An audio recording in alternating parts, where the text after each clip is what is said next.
कराग्रे वसति लक्ष्मी करमध्ये सरस्वती करमूले सदा गौरी प्रभारे करदर्शन रवये नमः भानवे नमः रवये नमः भानवे नमः समुद्रवसने देवी पर्वतस्तनमण्डिते विष्णुपत्नी नमस्तुभ्यं पादस्पर्शं क्षमस्व मे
കൊട്ടിയൂരപ്പൻ ശക്തി സാന്നിധ്യമാകുന്ന കൊട്ടിയൂർ ദേശത്തിന് തൊട്ടരികിലെ മണത്തണ എന്ന ശാക്തേയ ഗ്രാമത്തിലൂടെ നടത്തുന്ന യാത്രയിൽ ഭദ്രകാളി സാന്നിധ്യം, ദേവീഭാവം, സപ്തമാതൃക്കൾ, ലക്ഷ്മീഭാവം, ത്രിപുരസുന്ദരീഭാവം, അങ്ങനെ ദേവിമാർ പല പല ഭാവത്തിൽ, ഒപ്പം ഭുവനേശ്വരിയായി പോർക്കലിയായൊക്കെ ദേവിമാർ നിലകൊള്ളുന്ന ക്ഷേത്രഭൂമികളിലൂടെയുള്ള നമ്മുടെ യാത്രയിൽ ഇന്നും ദേവീഭാവം 3 വിധത്തിൽ കുടികൊള്ളുന്നൊരു ക്ഷേത്രഭൂമിയിലേക്കാണ് നാം എത്തുന്നത്. അമ്മയും 2 മക്കളും എന്ന ഭാവത്തിൽ വിഗ്രഹപ്രതിഷ്ഠയുള്ള ഒരു ക്ഷേത്രഭൂമിയിലേക്കാണ് ഇന്ന് നമ്മുടെ യാത്ര. ഈ ക്ഷേത്രവും കൊട്ടിയൂരുമായി വളരെയേറെ ബന്ധപ്പെട്ട് നിൽക്കുന്നതാണ്. ക്ഷേത്രവിശേഷങ്ങളും ക്ഷേത്രനാമവും ഒക്കെ മനസ്സിലാക്കാം. അതിനു മുൻപ് കേൾക്കാം അമ്മയുടെ വാക്കുകൾ. ചിന്താമൃതം.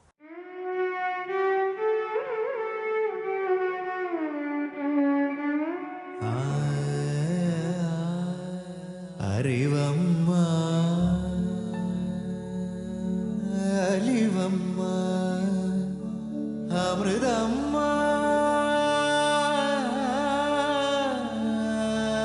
അഖിലം നീ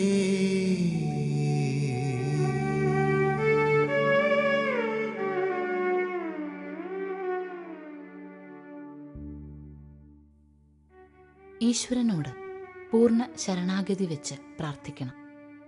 അവിടുത്തെ തത്വമറിഞ്ഞ് ജീവിക്കണം. ഈശ്വരന് വേണ്ടി ഈശ്വരനെ ആശ്രയിച്ചാൽ നമുക്ക് വേണ്ടതെല്ലാം വന്നു ചേരും. ഒന്നിനും കുറവുണ്ടാകില്ല. അമ്മയുടെ ഈ വാക്കുകൾ ഹൃദയത്തിന് ആശ്വാസമേകട്ടെ.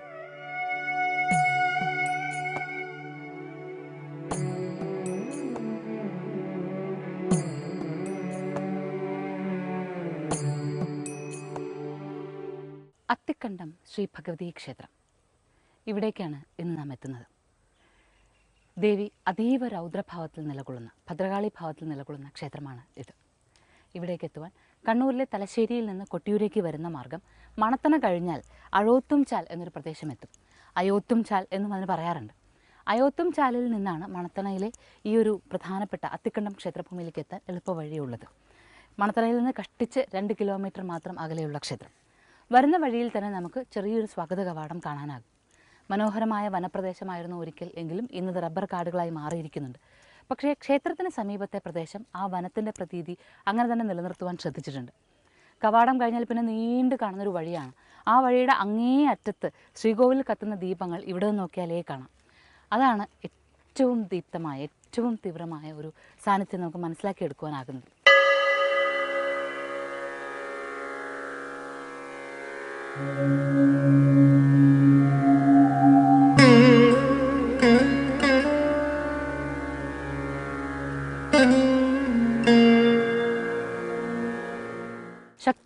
ഭാവത്തിൽ വിളക്കുകൾ തെളിയിച്ചു നിൽക്കുന്ന ക്ഷേത്രഭൂമിയിലേക്കാണ് നാം എത്തുന്നത്. ഇതിനിടയ്ക്ക് മറ്റൊരു കാര്യം പറയാനുണ്ട്. കൊട്ടിയൂരിലെ പ്രക്കൂഴം തുടങ്ങിക്കഴിഞ്ഞാൽ പിന്നീട് കൊട്ടിയൂരിലെ ഉത്സവം തീരുന്നത് വരെ കൊട്ടിയൂർ ഭാഗത്തെ അതല്ലെങ്കിൽ മണത്തണയിലെയൊക്കെ മിക്ക ക്ഷേത്രങ്ങളിലും നിത്യപൂജകളോ വിളക്കുവയ്ക്കലുകളോ പതിവില്ല. ഉത്സവങ്ങളോ മറ്റൊന്നും പതിവില്ല. ചപ്പാരം ക്ഷേത്രത്തിൽ നിത്യപൂജ ഉണ്ടാകും. പക്ഷേ ബാക്കിയുള്ള പല ക്ഷേത്രങ്ങളിലും നിത്യപൂജ പതിവില്ല എന്നുള്ളത് ഒരു പ്രത്യേകതയാണ്. ഉത്സവത്തിന് വേണ്ടി എല്ലാവരും തയ്യാറെടുക്കുന്നുവെന്നാണ്. പണ്ടുകാലത്ത് മണത്തണയിലുള്ളവർ, കൊട്ടിയൂർ ദേശത്തുള്ളവർ കാഞ്ഞിരപ്പുഴയ്ക്ക് ഇപ്പുറവും അതുപോലെ തന്നെ അപ്പുറത്ത് വാവലിപ്പുഴയ്ക്ക് അപ്പുറവും ഒന്നും പോവില്ലായിരുന്നു ഉത്സവം തുടങ്ങിക്കഴിഞ്ഞ്. ഒരു മാസക്കാലം കല്യാണം ഒന്നും നടത്തില്ല അവിടെ. അതുപോലെ തന്നെ മറ്റുള്ള വിശേഷങ്ങളൊന്നും. ഏറ്റവും വലിയ വിശേഷം പെരുമാളുടെ അടിയന്തരം തന്നെയാണ്, പെരുമാളുടെ ഉത്സവം തന്നെയാണ്. അതിനുവേണ്ടി സകല മനസ്സുകളും ഒന്നാകുന്നൊരു കാലം ഇവിടെ ഉണ്ടായിരുന്നു. കൊട്ടിയൂർ ദേവസ്വവുമായി അല്ലെങ്കിൽ കൊട്ടിയൂർ സങ്കല്പങ്ങളുമായി, കൊട്ടിയൂർ ദേവസ്വവുമായി നേരിട്ട് ബന്ധമില്ലാത്ത ക്ഷേത്രമാണ് അത്തിക്കണ്ടം. പക്ഷേ കൊട്ടിയൂരിലെ സങ്കല്പവുമായി ബന്ധമുള്ള ഭദ്രകാളി സാന്നിധ്യമാണ് ഇവിടെ നിലകൊള്ളുന്നതെന്ന് മനസ്സിലാക്കാം. അങ്ങനെ ഈ പ്രഭാതത്തിൽ അത്തിക്കണ്ടത്തിലേക്കാണ് നമ്മുടെ യാത്ര.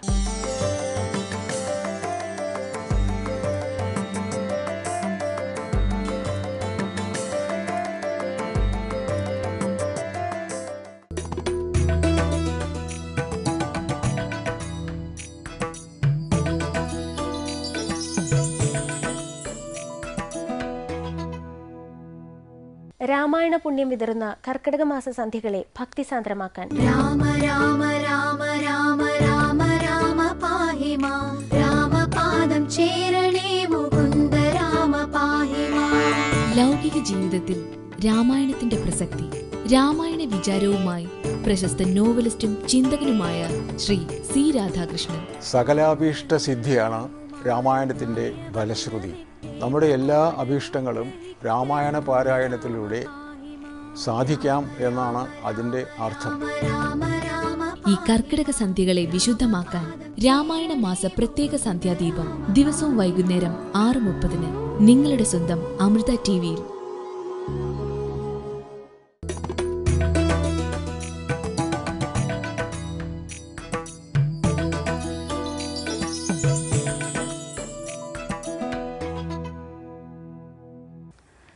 ദേവിയെ പല ഭാവത്തിൽ കാണുവാനാകുന്ന ക്ഷേത്രങ്ങളെക്കുറിച്ച് നാം പറയുകയും അറിയുകയും ചെയ്തു. എന്നാൽ മണത്തണയിൽ ഭദ്രകാളി ഭാവമാണ് കൂടുതൽ എന്ന് പറയുമ്പോൾ അതെങ്ങനെ കൊട്ടിയൂരുമായി ബന്ധപ്പെട്ട് നിൽക്കുന്നുവെന്നല്ലേ? കൊട്ടിയൂരിലെ അപ്പൻ സതീദേഹത്യാഗം കഴിഞ്ഞ ആ വിയോഗത്തിൽ വ്യസനിച്ച് നിൽക്കുന്ന ഭാവമാണ്. ദക്ഷയാഗം പൂർണ്ണമാക്കാതിരിക്കുവാൻ ശിവഗണങ്ങളെല്ലാം കൂടി പൂർണ്ണിറങ്ങി നിൽക്കുന്ന ആ രീതിയിൽ. അപ്പോഴാണ് ഭഗവാന്റെ തിരുജടയിൽ നിന്ന് ഭദ്രകാളി പിറവി കൊള്ളുന്നത് എന്നൊരു വിശ്വാസമുണ്ട്. അതുപോലെ തന്നെ തൃക്കണ്ണ് തുറന്ന് ഭഗവാൻ നോക്കുമ്പോഴാണ് ആ ഒരു വീരഭദ്രഭാവം ജനിക്കുന്നത് എന്നൊക്കെ വിശ്വാസങ്ങളുണ്ടല്ലോ. അതുകൊണ്ട് തന്നെ ഭഗവത് പുത്രിയായ അല്ലെങ്കിൽ മഹാദേവന്റെ നന്മകളായ ഭദ്രകാളി കൊട്ടിയൂർ പെരുമാളുടെ സമീപത്ത് തന്നെ നിലകൊള്ളുന്നു പല ക്ഷേത്രഭൂമികൾ. എന്നാൽ അവിടെ എല്ലാം തന്നെ പിതാവിൻ്റെ ആ അപ്പോഴത്തെ ഭാവം, പിതാവിൻ്റെ ആ വിഷമം കണ്ട് അതീവ രൗദ്രഭാവത്തിലാണ് ഭദ്രകാളി നിൽക്കുന്നത് എന്നുള്ളത് കൊണ്ടാണ് ഇവിടെ അധികം ക്ഷേത്രങ്ങളിലും രുദ്രം കൊണ്ടും മറ്റുമൊക്കെ പണ്ട് കാലത്ത് രുദ്രബലി, മൃഗബലിയൊക്കെ ഉണ്ടായിരുന്നൊരു കാലമുണ്ടായിരുന്നു. അങ്ങനെയുള്ള അതീവ രൗദ്രഭാവം ഇന്നും സൂക്ഷിക്കുന്നൊരു ക്ഷേത്രമാണ് അത്തിക്കണ്ടത്തെ ഭദ്രകാളി ക്ഷേത്രം.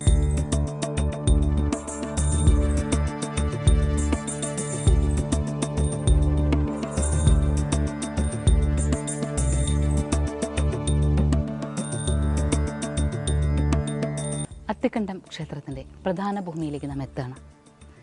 യഥാർത്ഥത്തിൽ ഈ ഒരു ക്ഷേത്രം നിർമ്മിച്ചത് 2007 ഇതിനു മുൻപ് ഇതിൻ്റെ ഒരു വടക്ക് ഭാഗത്തായിരുന്ന അത്രേ പ്രധാന ക്ഷേത്രം, മറ്റൊരു ക്ഷേത്രം ഉണ്ടായിരുന്നത്.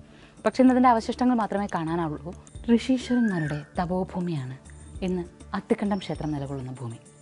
ഇവിടെ ധാരാളം ഋഷിമാർ തപസ് ചെയ്തിരുന്ന ഗുഹകൾ ഉണ്ടായിരുന്നു. ഗുഹകൾ മാത്രമല്ല, തുരങ്കങ്ങളും ഉണ്ടായിരുന്നു. ഈ തുരങ്കങ്ങളിലൂടെയൊക്കെ നേരെ കൊട്ടിയൂരേക്ക് ചെല്ലാനാകുമായിരുന്നു അത്ര ഒരു കാലത്ത്. അപ്പോൾ കൊട്ടിയൂരുമായി അങ്ങനെ പൂജാതി കാര്യങ്ങൾക്ക് അങ്ങോട്ടും ഇങ്ങോട്ടും പോകുവാനുള്ള സൗകര്യങ്ങളൊക്കെ ഒരു കാലത്ത് ഉണ്ടാക്കിയിരുന്നു. ഇപ്പോൾ നാം തിരുനടയിൽ നിൽക്കുമ്പോൾ കത്തിച്ചു വെച്ചിരിക്കുന്നൊരു വിളക്ക് കാണുന്നുവല്ലോ. ഇനി കൊട്ടിയൂർ ഉത്സവം കഴിയുന്നതുവരെ ഇങ്ങനെയാണ്. നട തുറക്കലും പ്രത്യേകിച്ച് പൂജകളും കലശങ്ങളും ഒന്നും ഉണ്ടാവില്ല. പക്ഷേ വിളക്ക് കത്തിച്ചു വയ്ക്കും.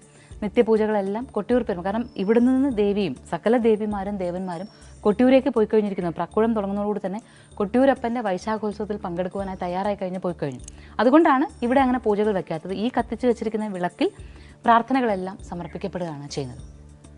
മുൻപ് കാലത്ത് തിറ, തെയ്യം, വെള്ളാട്ടം ഇതൊന്നും നടത്താറില്ല. ഇപ്പോഴും അതങ്ങനെ തന്നെയാണ്. മലബാർ മേഖലയിലാകെ കൊട്ടിയൂർ ഉത്സവം തുടങ്ങി തീരുന്നത് വരെയും മറ്റുള്ള ആഘോഷങ്ങളൊന്നും പാടില്ല എന്ന വിശ്വാസമുണ്ടായിരുന്നു. വലിയ വലിയ ക്ഷേത്രങ്ങൾ, പ്രധാനപ്പെട്ട ക്ഷേത്രങ്ങളിൽ പോലും ഉത്സവങ്ങൾ മാറ്റിവെക്കും. പെരുമാളുടെ വൈശാഖോത്സവം വരും. അങ്ങനെ ഒരു പഴയ കാലം, അതിൻ്റെ വിശ്വാസങ്ങൾ ഇന്നുമുണ്ട്. ചെറിയ ചെറിയ മാറ്റങ്ങളൊക്കെ ചിലയിടത്തൊക്കെ വരുന്നുണ്ട്, എങ്കിലും വലുതായി മാറ്റങ്ങൾ വരുന്നില്ല. കൊട്ടിയൂർ പെരുമാൾ ഒരു ദേശത്തിൻ്റെ മാത്രമല്ല, ഈ ലോകത്തിൻ്റെ മുഴുവൻ ദേവനായി ദക്ഷിണാമൂർത്തി ഭാവത്തിൽ നിൽക്കുന്നു എന്ന വിശ്വാസമാണ് ഉള്ളത്. ഇനി ഈ ഒരു ക്ഷേത്രവുമായി ബന്ധപ്പെട്ട് ഇതൊരു കളരി പരമ്പര ദേവതയാണ്, ഭദ്രകാളിയാണ്, പക്ഷേ കളരി പരമ്പര ദേവതയാണ് എന്നൊരു വിശ്വാസമുണ്ട്. കാരണം ഇവിടെ ഗുരുക്കന്മാർക്ക് വലിയ ചോയ്ക്കന്മാരെന്നാണ് പഴയ ഗുരുക്കന്മാരെ പറയുന്നത്. അപ്പോൾ അങ്ങനെയുള്ള ഗുരുക്കന്മാർക്ക്, കളരി ഗുരുക്കന്മാർക്ക് വലിയ പ്രാധാന്യവും സ്ഥാനവും ഒക്കെ കൊടുത്തു കാണുന്നുണ്ട്. ക്ഷേത്ര കാഴ്ചകളിൽ 1960 മുൻപ് വരെ പൂർണ്ണമായും ജീർണിച്ചൊരവസ്ഥയിലായിരുന്നു ക്ഷേത്രമുള്ളത്. പൂജകളൊന്നുമില്ലാതെ ജീർണാവസ്ഥയിലായിരുന്നു. അതിനുശേഷം പിന്നീട് നാട്ടുകാർ ഒത്തുചേർന്ന് ക്ഷേത്രത്തിന് പുനരുദ്ധാരണ പ്രവർത്തനങ്ങൾ നടത്തി. അതുകൊണ്ടാണ് ഇപ്പോൾ ഏതാണ്ട് 2007 അതിൻ്റെ പ്രവർത്തനങ്ങൾ ഏതാണ്ട് പൂർണ്ണമായതെന്ന് പറയാം. അതുകൊണ്ട് തന്നെ പുത്തുപുത്തൻ കാഴ്ചയിലാണ് ക്ഷേത്രം ഇന്ന് നിലനിൽക്കുന്നത് എങ്കിലും അകത്തെ ചൈതന്യം നൂറ്റാണ്ടുകൾ പഴക്കമുള്ളതാണ്.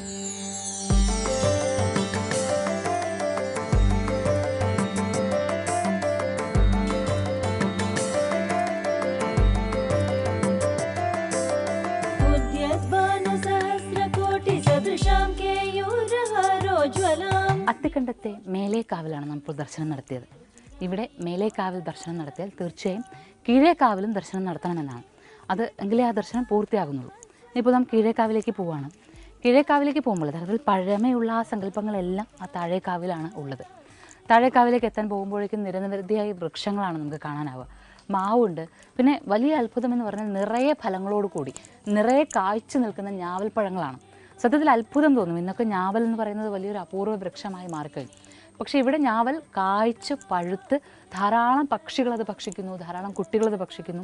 അങ്ങനെ ഏറ്റവും ഔഷധ ഗുണമുള്ള ആ വൃക്ഷവും അതിൻ്റെ ഫലവും ഇങ്ങനെ ഐശ്വര്യം വിതച്ച് നിൽക്കുന്നൊരു പ്രദേശമുണ്ട്. അവിടെയാണ് താഴേക്കാവ്. ആ താഴേക്കാവ് അങ്ങനെ പറയുമ്പോൾ തന്നെ താഴേക്കാവിൻ്റെ പ്രകൃതിയാത്മക ഭാവം അല്ലെങ്കിൽ പ്രകൃതി ചൈതന്യം നമുക്ക് മനസ്സിലാകുകയാണ്. ഞാൻ നേരത്തെ പറഞ്ഞു ഇതൊരു കളരി പരമ്പര വിശ്വാസങ്ങളുമായി നിൽക്കുന്ന കളരി പരമ്പര ദൈവങ്ങളുടെ സാന്നിധ്യമാണ് എന്ന്. അതുകൊണ്ട് തന്നെ ഇവിടെ കളരി ഗുരുക്കന്മാർക്ക് സ്ഥാനമുണ്ടെന്ന്. ഇവിടെ ക്ഷേത്രത്തിൽ നാം പിന്നെ വന്നു കഴിഞ്ഞാൽ ഇവിടെ ഗുരുക്കൾക്ക് സ്ഥാനമുണ്ടെന്ന് കാണാം. വാള് വെച്ചിരിക്കുന്നതും ഗുരുസ്ഥാനത്തിന് പീഠം വെച്ചിരിക്കുന്നതും ഒക്കെ കാണാനാകും. അത് എല്ലാം എപ്പോഴും വാള് ആണ് വലിയ പ്രാധാന്യമായിട്ട് ഇവിടെ കൽപ്പിക്കുന്നത്. പിന്നീട് താഴേക്കാവിലേക്ക് എത്താണ്. താഴേക്കാവിലെ ഭഗവതി സങ്കല്പങ്ങളും വിശ്വാസങ്ങളും, അതായത് മുഴുവൻ അത്തിക്കണ്ടം എന്ന പ്രദേശത്തിൻ്റെ ഐതിഹ്യം തന്നെ ഒരല്പം വ്യത്യസ്തമായ ഭാവത്തിലാണുള്ളത്.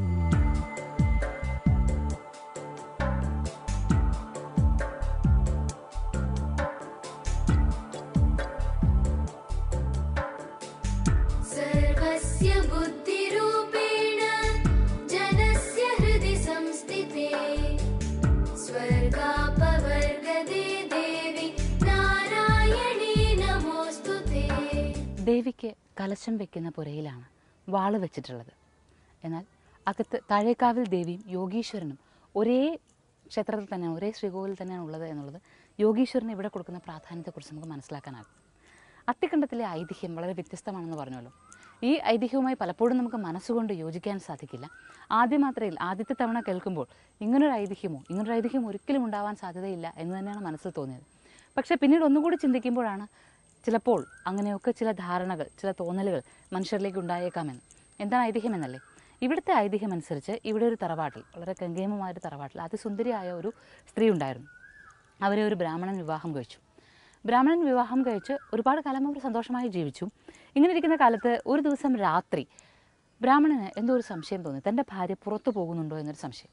അങ്ങനെ അതിനു വേണ്ടിയിട്ട് ഉറങ്ങാതെ കാത്തിരുന്നപ്പോൾ സ്ത്രീ എഴുന്നേൽക്കുകയും രാത്രി വളരെ ഭയാനകം, കാടാണ് അന്ന് തന്നെ. അപ്പോൾ കാടിനുള്ളിലുള്ള വഴിയിലൂടെ ഒരു ഭയവുമില്ലാതെ സ്ത്രീ നടന്നു പോവുകയും ഭർത്താവ് പുറകെ പോവുകയും ചെയ്തു. കുറേ ദൂരം നടന്നു പോയി കഴിഞ്ഞിട്ട് ഇവരൊരു സ്ത്രീ ആലയിലേക്കാണ് ചെന്നത്. ആലയിൽ എന്ന് പറഞ്ഞാൽ പോത്തിനെ കെട്ടുന്ന തൊഴുത്താണ്. ഈ തൊഴുത്തിലേക്ക് ചെല്ലുകയും പോത്തിനെ കൊന്നു തിന്നുന്നത് കാണുകയും ചെയ്തു. പോത്തിനെ കൊന്നു തിന്നുക മാത്രമല്ല, പോത്തിൻ്റെ എല്ലൊക്കെ കടിച്ച് പൊട്ടിച്ച്, അസ്ഥിയൊക്കെ കടിച്ച് പൊട്ടിച്ച് തിന്നുന്ന ശബ്ദം കേട്ട് ഭയന്ന് ബ്രാഹ്മണൻ തിരിച്ച് ഓടി വന്ന് മിണ്ടാതെ കിടക്കുകയും ചെയ്തു. അത് കഴിഞ്ഞ് പിറ്റേന്ന് പ്രഭാതത്തിൽ അടയ്ക്ക വെട്ടുവാനായിട്ട്, അതായത് സ്ത്രീ പിന്നെ സാധാരണ പോലെ വന്ന് കിടന്ന് ഉറങ്ങി.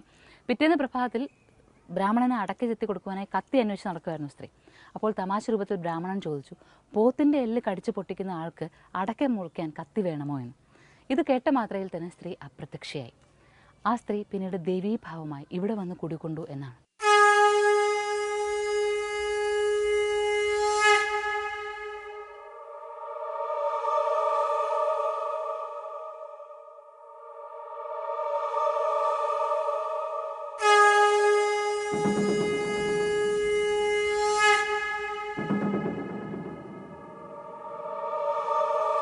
ഇതാണ് നാം പറഞ്ഞത്, ആദ്യമേ ഐതിഹ്യം കേൾക്കുമ്പോൾ ഇങ്ങനൊരു ഐതിഹ്യം ഉണ്ടാകാൻ സാധ്യതയുണ്ടോ എന്ന് നമുക്ക് സംശയം തോന്നും.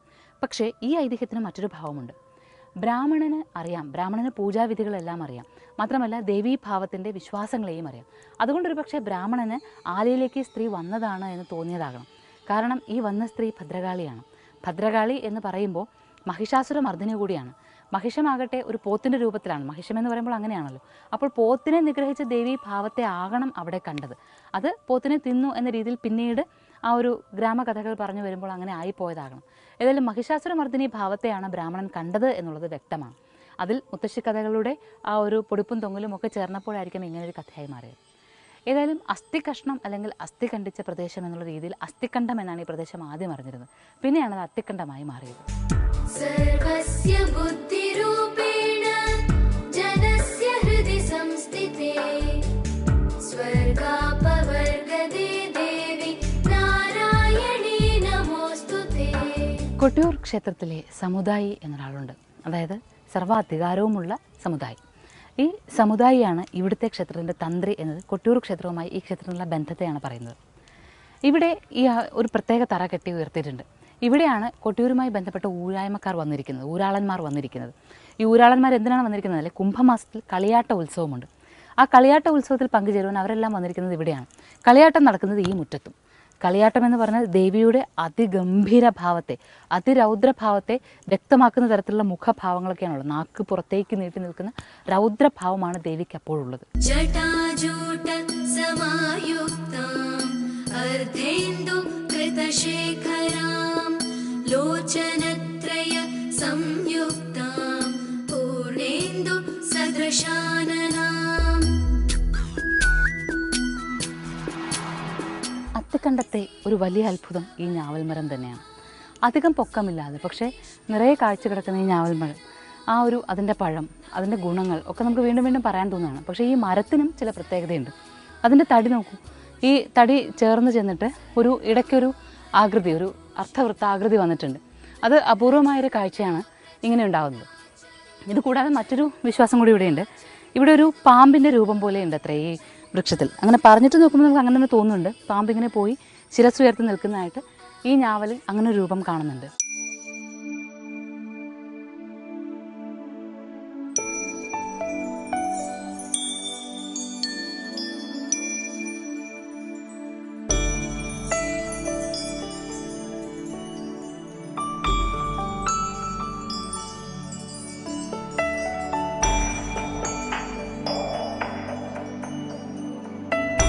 ഞാവൽപ്പഴം തിന്ന് നാവ് കറക്കുന്ന ആ ബാല്യകാലത്തിനെ ഓർമ്മപ്പെടുത്തുവാൻ ഈ ഒരു ക്ഷേത്രം വളരെ ഉതകുന്നുണ്ട്. നിരവധി ഞാവൽ മരങ്ങൾ ഇങ്ങനെ നിൽക്കുമ്പോൾ ഇതിന് നടുവിലൂടെയാണ് നമുക്ക് സർപ്പക്കാവിലേക്ക് ചെല്ലേണ്ടത്. സർപ്പക്കാവിലേക്ക് ചെന്നാൽ സർപ്പ ദൈവങ്ങൾ അതീവമായ ശക്തിഭാവത്തോടു കൂടിയാണ് നിൽക്കുന്നത്. മണത്തണയിൽ പൊതുവേ നാഗ ആരാധനയ്ക്ക് പ്രാധാന്യമുണ്ട്. മാത്രമല്ല ഇവിടുത്തെ എല്ലാത്തിനും കാവലാളായി നിൽക്കുന്നത് നാഗങ്ങളാണെന്ന വിശ്വാസമുണ്ട്. വലിയ സ്വത്തുക്കളുള്ള ഈ ദേശത്ത്, കൊട്ടിയൂർ ദേശത്തിനും സ്വത്തുകൾ ധാരാളമുണ്ട്. പക്ഷേ ഈ സ്വത്തുക്കളുടെയൊക്കെ കാവലുകളായി നാഗദൈവങ്ങളുണ്ടെന്നാണ് വിശ്വാസം. അതുകൊണ്ട് തന്നെ ആർക്കും ഈ സ്വത്തൊന്നും കൈക്കലാക്കാൻ സാധിക്കില്ല. ശക്തമായ ഭാവത്തിൽ കാവിൻ്റെ എല്ലാ അന്തരീക്ഷത്തോടും കൂടി ഇവിടെ സർപ്പദൈവങ്ങൾ ആരാധിക്കപ്പെടുന്നു.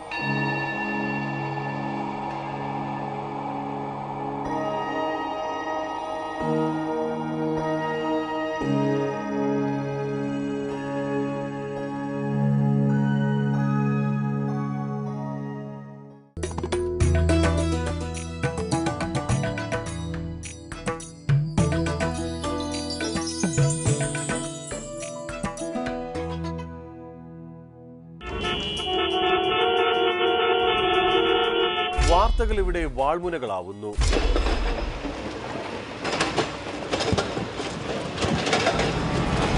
ജനപക്ഷ വാർത്തകളുടെ ലോകം. സത്യസന്ധമായ വസ്തുനിഷ്ഠമായ വാർത്തകളുമായി ജനകീയ പ്രശ്നങ്ങളുടെ പരിഹാരത്തിന് എന്നും മുൻപന്തിയിൽ നേരിന്റെ നേർക്കാഴ്ചയുമായി എന്റെ വാർത്ത എത്തുന്നു.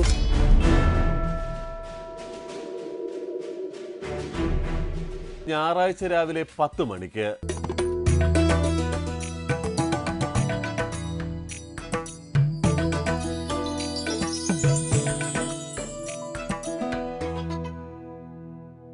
അത്തിക്കണ്ടം എന്ന നാമത്തിൽ യഥാർത്ഥത്തിൽ അത്തി എന്ന ദിവ്യമായ വൃക്ഷം കണ്ട പ്രദേശം എന്ന അർത്ഥമാണ് കൂടുതൽ ചേരുന്നത്. അത്തിയിലും ഇത്തിയിലും പേരാലിലും അരയാലിലുമൊക്കെയാണ് ദേവീ സാന്നിധ്യം ഏറ്റവും കൂടുതലായി ഉണ്ടാവുക. അങ്ങനെയെങ്കിൽ ഈ വനത്തിൽ ദേവീ സാന്നിധ്യം നിറഞ്ഞു നിൽക്കുമെന്ന് നമുക്ക് മനസ്സിലാക്കാനാകും. നാം പറഞ്ഞല്ലോ, ക്ഷേത്രം ഒരു 1960-കൾക്ക് ശേഷം 60 വരെയും ജീർണാവസ്ഥയിലായിരുന്നു. അത് കഴിഞ്ഞ് പിന്നീടാണ് പുനരുദ്ധാരണ പ്രവർത്തനങ്ങൾ നടത്തിയത്. നാട്ടുകാരുടെ ഒരു സമിതി രൂപീകരിച്ചിട്ടാണ് അതിൻ്റെ ഒരു പുനരുദ്ധാരണ പ്രവർത്തനം നടത്തിയത്. അതിനെ ചുക്കാൻ പിടിച്ചവരാണ് നമ്മോടൊപ്പം ഉള്ളത്. നമസ്കാരം. ഇതൊരു 2007 അതിൻ്റെ പണിയെല്ലാം പൂർത്തിയാകുന്നത് അല്ലേ? ആ, പ്രതിഷ്ഠ നടക്കുന്നത് 2007. അതിന് മുൻപുള്ള അവസ്ഥ എന്തായിരുന്നു? നിങ്ങൾ ഏറ്റെടുക്കുമ്പോൾ അവസ്ഥ എന്തായിരുന്നു? ചെറിയൊരു കോവിൽ ഇത്രയില്ല, ഇവിടെയൊന്നുമില്ല, ഇവിടെയില്ല, അവിടെ ഇത്രയില്ല, അതേ വലുപ്പത്തിലില്ലാത്തൊരു കോവിലായിരുന്നു ഞങ്ങൾ ഏറ്റെടുക്കുന്ന കാലത്തുള്ളത്. എന്ന് കാരണം എന്ന് വെച്ച് കഴിഞ്ഞാൽ മുറ്റവും കാര്യങ്ങളൊന്നും എല്ലാം ചെരിഞ്ഞു കിടന്ന സ്ഥലങ്ങളൊക്കെയാണ്. അത് കഴിഞ്ഞ് ക്ഷേത്രത്തിൻ്റെ മുറ്റം ക്ഷേത്രത്തിൻ്റെ പ്രതിഷ്ഠാ കാര്യാദികളിലേക്ക് നീങ്ങും. അതായത് സ്വർണ്ണപ്രശ്നം നടന്നതിന് ശേഷം പുതിയ ക്ഷേത്ര നിർമ്മാണത്തിന് വേണ്ടിയിട്ട് അന്ന് എല്ലാം നിരപ്പാക്കി എല്ലാം ക്ഷേത്രമുറ്റവും കാര്യങ്ങളൊക്കെ ആക്കി ശ്രീകോവിൽ പുതുതായിട്ട് പുതുക്കിക്കൊണ്ടു. അതിനുശേഷമാണ് ഈ പറഞ്ഞ കാര്യം നാലമ്പലമടക്കം എല്ലാ കാര്യങ്ങളുമായത്. 2007 ഇവിടുത്തെ വിഗ്രഹപ്രതിഷ്ഠ നടക്കുന്നത്. എൻ്റെ തന്നരി വിലങ്ങര നാരായണ ഭട്ടതിരിപ്പാടാണ്. അദ്ദേഹമാണ് കൊട്ടിയൂരിലെ സമുദായം എന്ന് പറയുന്നത്. സമുദായ കൊട്ടിയൂരിലെ സമുദായം. അദ്ദേഹമാണ് ഇതിൻ്റെ പ്രതിഷ്ഠാകരണങ്ങൾ ഇപ്പോഴും വർഷത്തിൽ പ്രതിഷ്ഠാ ദിനം ചടങ്ങ് അദ്ദേഹത്തിന് ഉണ്ട്. കൊട്ടിയൂരിലെ ഉത്സവവുമായിട്ട് ആചാരപരമായിട്ട് വേറെ ബന്ധമൊന്നുമില്ലല്ലോ? വേറെ മറ്റുള്ള ആചാരങ്ങളിൽ ഇവിടെ, കാരണം ഇവിടുത്തെ കലശോ കാര്യങ്ങളോ ഇവിടെ ഒന്നും നടക്കുന്നില്ല. അപ്പോൾ 2 മാസം വൈശാഖ മാസം കാരണം ഉത്സവത്തിൻ്റെ ഒന്നുമില്ല, ഇവിടെ ആചരിക്കലുണ്ട്. പിന്നെ സംക്രമ പൂജ മാത്രം നടക്കും. പെരുമാളുടെ മണ്ണാണ്, കൊട്ടിയൂർ ദേവസ്വത്തിൻ്റെതാണ് ഈ ഭൂമി. 1976 ഇത് നാട്ടുകാരെ ഏറ്റെടുക്കുന്ന സമയത്ത് ജീർണിച്ച് കിടക്കുമായിരുന്നു. അന്ത്യത്തിരി വെക്കാൻ സാഹചര്യം ഇല്ലാത്ത സമയത്താണ് നാട്ടുകാരെ വിളിച്ച് ചേർത്ത് ഞങ്ങളൊരു കമ്മിറ്റിയായി ഏറ്റെടുക്കുന്നത്. ഒരു വർഷക്കാലം വിളക്ക് വെച്ച കാശ് കൊടുക്കാൻ പോലും ഇല്ലാത്ത സമയത്താണ് ഞങ്ങളൊരു കമ്മിറ്റി ഉണ്ടാക്കുന്നത് 76. അന്ന് ഞങ്ങളൊരു 9 അംഗ കമ്മിറ്റി നിലവിൽ വന്നു. ആ കമ്മിറ്റിയാണ് പിന്നീട് അങ്ങോട്ടുള്ള പ്രവർത്തനങ്ങളുമായി മുന്നോട്ട് പോകുന്നത്. 2007 ആകുമ്പോഴേക്കൊക്കെ ഞങ്ങളൊരുമാതിരി നിൽക്കാനുള്ള ഒരു സ്റ്റാൻഡായി. അന്നാണ് നമ്മൾ, അതിനു മുന്നേ ഒരു പ്രാവശ്യം ക്ഷേത്രം ഇടിഞ്ഞു പൊളിഞ്ഞു വീണു. ഞങ്ങൾ താൽക്കാലികമായി വീണ്ടും നിർമ്മിച്ചു. അതിനുശേഷമാണ് ഇപ്പോഴത്തെ പുനഃപ്രതിഷ്ഠ. ഭൂമിയുണ്ട്, അന്ന് ഭൂമി ഉണ്ടെങ്കിൽ വരുമാനമില്ല. 6 ഏക്കർ സ്ഥലം ഇതിന്, ആ സ്ഥലം ഇതിലുണ്ടെങ്കിലും പക്ഷെ വരുമാനമില്ലായിരുന്നു. അതുകൊണ്ട് തന്നെ അന്ന് അന്ത്യത്തിരി വെക്കാനില്ലാത്തൊരവസ്ഥയിലാണ് നാട്ടുകാരുടെ കമ്മിറ്റി ഉണ്ടാക്കേണ്ടി വന്നത്. വളരെ പ്രധാനപ്പെട്ട 3 കുടുംബങ്ങളായിരുന്നു ഇതിൻ്റെ. ഒന്ന് ചാത്തോത്താൻ, ഒന്ന് പരപ്പുറത്ത്, ഒന്ന് ഞാറ്റുതല. 3 കുടുംബങ്ങൾ, എത്തിയ സമുദായത്തിലെ പ്രധാനപ്പെട്ട 3 കുടുംബങ്ങളാണ് നടത്തി വന്നത്. പക്ഷേ കേരളത്തിലുള്ള എല്ലാ ക്ഷേത്രങ്ങളും അതപ്പതിച്ച ആ ഒരു സന്ദർഭത്തിൽ ഇതും അങ്ങനെ അതപ്പതിച്ച് പോയി. അവർക്കത് മുന്നോട്ട് നടത്താൻ പറ്റാത്ത സാഹചര്യത്തിലാണ് ഞങ്ങളുടെ ക്ഷേത്ര കമ്മിറ്റി നിലവിൽ വരികയും അവർ തന്നെ ഞങ്ങളോട് ആവശ്യപ്പെടുകയും, പ്രത്യേകിച്ച് ഇന്നത്തെ കലശക്കാരൻ്റെ അച്ഛനാണ് ഏറ്റവും കൂടുതൽ താല്പര്യം എടുത്തത് ഇങ്ങനെ നാട്ടുകാരുടെ കമ്മിറ്റി ഉണ്ടാക്കുന്നത്. അന്ന് ഞങ്ങൾ വളരെയധികം കഷ്ടപ്പെട്ടാണ് ഇതിൻ്റെ പ്രവർത്തനം മുന്നോട്ട് പോകുന്നത്. ഇന്നിപ്പം വളരെ നല്ല നിലയിൽ നടന്നു പോകുന്നുണ്ട്. എല്ലാ ചൊവ്വാഴ്ചയും വെള്ളിയാഴ്ചയും ഇവിടെ കലശം നടക്കുന്നുണ്ട്. 5 വർഷത്തെ കലശം ഇപ്പോഴും ഇവിടെ ബുക്കിംഗ് ആണ്.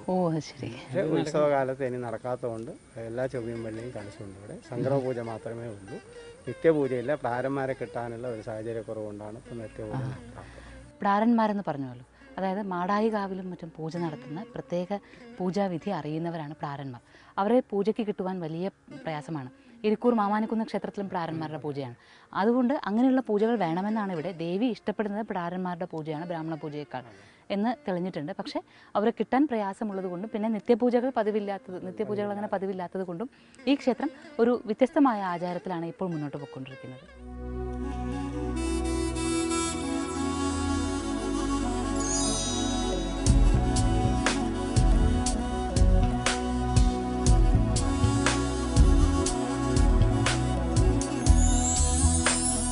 മൂന്ന് കുടുംബത്തിന് അവകാശമുണ്ടായിരുന്ന ക്ഷേത്രം, അതാണ് അത്തിക്കണ്ടത്ത് ഭഗവതി ക്ഷേത്രം. അത് എന്ന് നാട്ടുകാർ ഏറ്റെടുത്തു എങ്കിലും ആ കുടുംബത്തിന് പ്രത്യേക ആരാധന രീതികളും ഇവിടെ മര്യാദകളും ഒക്കെയുണ്ട്. അതിൽ തന്നെ കലശമാടുക, ഇവിടുത്തെ കലശം എന്ന് പറയുന്നത് വളരെ വിശേഷപ്പെട്ടതാണ്. ഈ ഒരു കുടുംബത്തിൽ, 3 കുടുംബത്തിൽ ഒരു കുടുംബത്തിലെ അംഗമായ കലശക്കാരൻ നമ്മോടൊപ്പമുണ്ട്. അങ്ങ് ഏത് കുടുംബത്തിലെ അംഗമാണ്? പുറപ്പുറത്ത് ഗോവിന്ദൻ എന്ന് പറഞ്ഞ മകനായി. പുറപ്പുറത്ത് ഗോവിന്ദൻ. അങ്ങയുടെ പേരെങ്ങനെയാണ്? എൻ്റെ പേര് വിജയൻ. ഇപ്പോൾ കലശക്കാരനാണ്. കലശക്കാരനാകുമ്പോൾ എന്തൊക്കെയാണ് ഇവിടെ ചടങ്ങുകളുള്ളത്? കലശക്കാരനാവും ഭഗവതി ഇറങ്ങി വരുന്നതിന് മുമ്പിട്ട് കലശ സ്ഥാനത്ത് നേദിക്കണം ഭഗവതിക്ക് വേണ്ടിയിട്ട്. വീടിൻ്റെ ഉള്ളിൽ നമ്പൂരി നേദിക്കുന്ന അതേപോലെ തന്നെ പുറത്ത് ഞങ്ങളുടെ ആരാധന പ്രകാരം ഞങ്ങൾ നേദിക്കണം. അത് കഴിഞ്ഞാൽ അതിൻ്റെ കോലത്തിൻ്റെ ഇത് കെട്ടി പെരുവണ്ണാൻ വരും. അപ്പോൾ ആ കലശം എടുത്ത് ആടും. ആടിക്കഴിഞ്ഞാൽ ഭഗവതിൻ്റെ കോലായി. കോലയാത് ആളുകൾക്ക് അനുഗ്രഹം ചൊരിഞ്ഞ് പ്രഭാഷണം അങ്ങനെ പറയും ആളുകളോട്. ഓരോ കാര്യങ്ങൾ, വേദനകൾ ഭഗവതിയെ കേട്ട് കേൾപ്പിക്കുക. അത് പെരുവണ്ണാനാണോ പറയുന്നത്? അങ്ങനെയാണോ പറയുന്നത്? അല്ല, പെരുവണ്ണാണ്. ഞാൻ നേദിക്കണം. പിന്നെ അദ്ദേഹത്തിൻ്റെ കൂടെ എപ്പോൾ നിൽക്കണം, ഭഗവതിൻ്റെ കൂടെ. അദ്ദേഹം അത് ഭഗവതിയായി മാറും എന്നാണ് അതിനെ നടത്തിക്കുക നേർവഴിക്ക്. അതിലേക്ക് പോകുന്നതിന് അങ്ങനെ അതിൻ്റെ ചിട്ട. മറ്റ് പിന്നെ ഉത്സവം, പിന്നെ പുത്തരിയാത്തവർക്ക് കുറച്ചുകൂടി ഉണ്ടാവും. കലശത്തിന് കുറവേ ഉണ്ടാവും, ആളുകളിൽ ഉണ്ടാവും. എന്നാലും സ്ഥാനപ്പേര് കലശക്കാരനാണ്. കലശക്കാരൻ്റെ പ്രധാന ധർമ്മം മനസ്സിലാക്കിയല്ലോ. അതായത് അകത്ത് നമ്പൂതിരി പൂജകൾ നടക്കുമ്പോൾ പുറത്ത് ദേവിക്ക് അതിന് സമാനമായ നേദ്യം അർപ്പിക്കുവാനുള്ള ഉത്തരവാദിത്തം കലശക്കാരനാണ് ഉള്ളത്. മധ്യമത്തിലുള്ള പൂജകൾക്ക് നേതൃത്വം നൽകുന്ന ഇദ്ദേഹമാണ്, അല്ലെങ്കിൽ അത് നടത്തുന്നത് ഇദ്ദേഹമാണ്. പിന്നെ ഇനി പെരുവണ്ണാൻ വന്ന് ദേവീഭാവമായി മാറുമ്പോൾ, കളിയാട്ടത്തിൻ്റെ സമയത്ത് ദേവിയായി തന്നെ മാറുമ്പോൾ ദേവിയെ നയിക്കാനുള്ള അവകാശവും ഇവർക്കാണ് ഉള്ളത്. ശരിയല്ലേ? വിശ്വാസങ്ങളെ നയിക്കുവാൻ, വിശ്വാസങ്ങളിൽ നിന്ന് ഉയർകൊള്ളുന്ന രൂപങ്ങളെ, ആ രൂപങ്ങളെ സാധാരണ മനുഷ്യരിലേക്ക് എത്തിക്കുവാൻ, നയിക്കുവാനാണ് പൂജാരികൾ യഥാർത്ഥത്തിൽ ശ്രമിക്കേണ്ടതും വേണ്ടതും. അതിൻ്റെ ഒരു വളരെ മനോഹരമായ ഗ്രാമീണമായ സംസ്കൃതിയും സംസ്കാരവുമാണ് നമുക്കിവിടെ കാണാനുള്ളത്.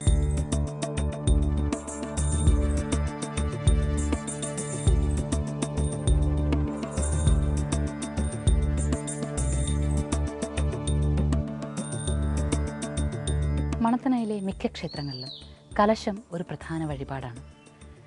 പ്രാർത്ഥനകളെല്ലാം ദേവിക്ക് മുന്നിൽ സമർപ്പിച്ചിട്ടാണ് കലശം വഴിപാടായിട്ട് അർപ്പിക്കാറുള്ളത്. അത്തിക്കണ്ടത്ത് ഇങ്ങനെ കലശം, നിരവധി കലശം ഇങ്ങനെ വരാറുണ്ട്. അത് ഈ നാട്ടിൽ നിന്നല്ല, പല നാടുകളിൽ നിന്ന് പോലും ആളുകൾ അത്തിക്കണ്ടത്തെ തേടി ഇവിടേക്ക് എത്താറുണ്ട് എന്നുള്ളതാണ് ഇതിൻ്റെ സവിശേഷത. വ്യത്യസ്തമായ മനോഹരമായൊരു ക്ഷേത്രത്തിൻ്റെ വിശ്വാസങ്ങളെയും കാഴ്ചകളെയും കാണുവാനായത് മഹാഭാഗ്യമാണ്. ആ മഹാഭാഗ്യം ഏവരുമായി പങ്കുവെച്ചുകൊണ്ട് ഈ ദിവസവും എല്ലാ നന്മകളും നേർന്ന് വിടവാങ്ങുന്നു. നമസ്കാരം.